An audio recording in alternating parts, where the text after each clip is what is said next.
அஸ்ஸலாமு அலைக்கும். எப்படி இருக்கீங்க? நல்லா இருக்கீங்களா?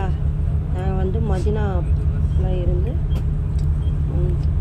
நாங்கள் தங்கியிருந்த இடத்துல ஹரம் மஸ்ஜித்கிட்ட நாங்கள் தங்கியிருந்தோம். அங்கேருந்து கிளம்பி பேரிச்சம் தோப்பு பார்க்கலாம் அப்படின்னு சொல்லி நாங்கள் வந்தோம். அப்படியே போய் முகமது நபி ரசூலுல்லா விரும்பி அந்த தண்ணி தான் குடிப்பாங்களாம். அதே தண்ணியில் தான் அவங்களுக்கு கடைசி குளிப்பாட்டினதும் அந்த தண்ணி தான் அப்படின்னு சொல்லி சொன்னாங்க. அந்த கிணறையும் கிணறு இறங்கி பார்க்கல, இருக்கு.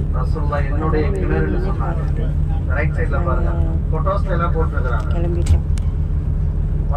மதினா இந்த கிணறு தான் ரசூலுல்லாவோட. இந்த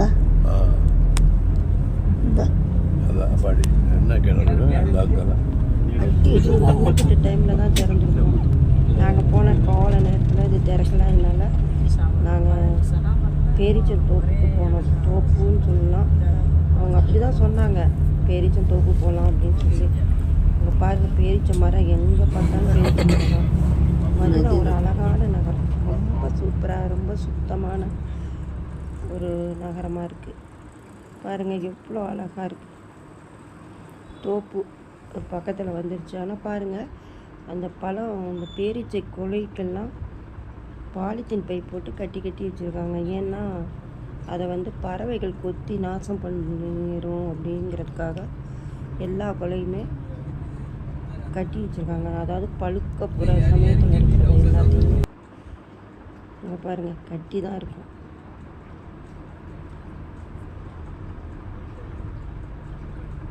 நாங்கள் போயிட்டுருக்கோம் தோப்புக்கு. பண்ணை, பேரிச்சம் பண்ணை. அது வந்து மதினா நகரம். எப்படி கட்டி வச்சுருக்காங்க பாருங்கள், ஒவ்வொரு கொலைக்கும் ஒவ்வொரு பை. அப்படியே அறுத்து எடுத்தாலும் கூட பழமெல்லாம் கீழே சிந்தாமல் அப்படியே எடுத்து அறுவடை பண்ணிக்கலாம். வந்துட்டோம் நாங்கள். அங்கே வந்து கேண்டீன் இருக்குது, பெரிய மால் ஒன்று இருக்குது. இந்தோனேசியாக்காரங்க வந்து கூல்ட்ரிங்க்ஸு, சர்பத்து இந்த மாதிரி நம்ம நாட்டில் ஸ்டால் போடுவாங்கள்ல, அது மாதிரியும் அங்கே வந்து ஒரு இந்தோனேசியா கப்புள், ஹஸ்பண்ட் அண்ட் ஒய்ஃபுன்னு நினைக்கிறேன். இது வந்து ஒரு கேண்டீன், ஓப்பன் ஏரியாவில் கேண்டீன் இருக்குது. இங்கே வந்து இந்த சர்பத் மாதிரி ஐஸ் போட்டு எல்லாம் பண்ணி கொடுக்குறாங்க. ஒரு இந்தோனேசியா ஹஸ்பண்ட் அண்ட் ஒய்ஃப் அது ஸ்டால் போட்டிருக்காங்க. அது வாங்கி குடிக்கல நாங்கள். அந்த பக்கம் மால் பாருங்கள். அந்த தோப்புன்னு சொன்னாங்க. பேரிச்சம்பழம்லாம் நிறைய வாங்குறதா இங்கே வாங்கிக்கலான்னு சொன்னாங்க. ஆனால் நாங்கள் எல்லாமே மதினாவிலே பர்ச்சேஸ் பண்ணிட்டோம். அதனால நாங்கள் வந்து இங்கே மாலில் வாங்கலை, எதுவுமே வாங்கலை. நாங்கள் பெரிய மால் எல்லாமே இருக்குது. தேவைப்பட்டவங்க பர்ச்சேஸ் பண்ணாங்க. நான் வந்து இங்கே இந்த மாதிரி இருக்குன்னா எதிர்பார்க்கவே இல்லை. தோப்புன்னா தோப்பாக இருக்கும், பேரிச்சை மட்டும் வாங்கலாம் போல இருக்குது அப்படின்னு நினச்சிட்டு தான் நான் வந்தேன். அதனால் பேகு, பர்ஸு எல்லாம் பஸ்ஸில் வச்சுட்டு வந்தாச்சு. இங்கே வந்தால் எதுவுமே வாங்க முடியல. பர்ஸு வந்து அங்கே பஸ்ஸில் இருக்குது, போய் எடுக்கிறதா ரொம்ப தூரம். அதனால் நான் எதுவுமே பர்ச்சேஸ் பண்ணல. தேவைப்பட்டவங்க பர்ச்சேஸ் பண்ணிட்டாங்க. பாருங்கள் எல்லாமே இருக்குது.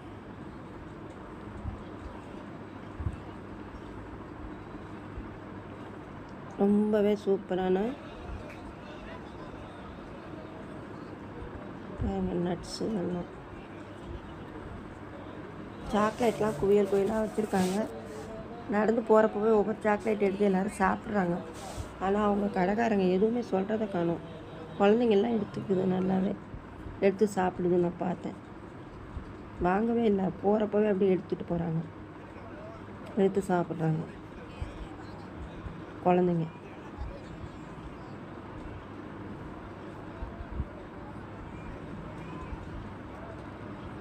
இந்த சாக்லேட்டில் குழந்தைங்க பார்த்து எடுத்துகிட்டு போச்சுங்க. யாருமே எதுவும் சொல்லலை. குழந்தைங்க எடுத்தால் விட்டுருவாங்க போல இருக்கு.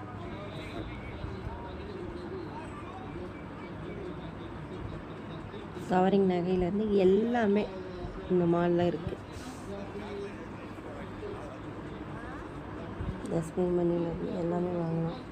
பட் நாங்கள் மதினாவிலே எல்லா பர்ச்சேஸும் முடிச்சாச்சு.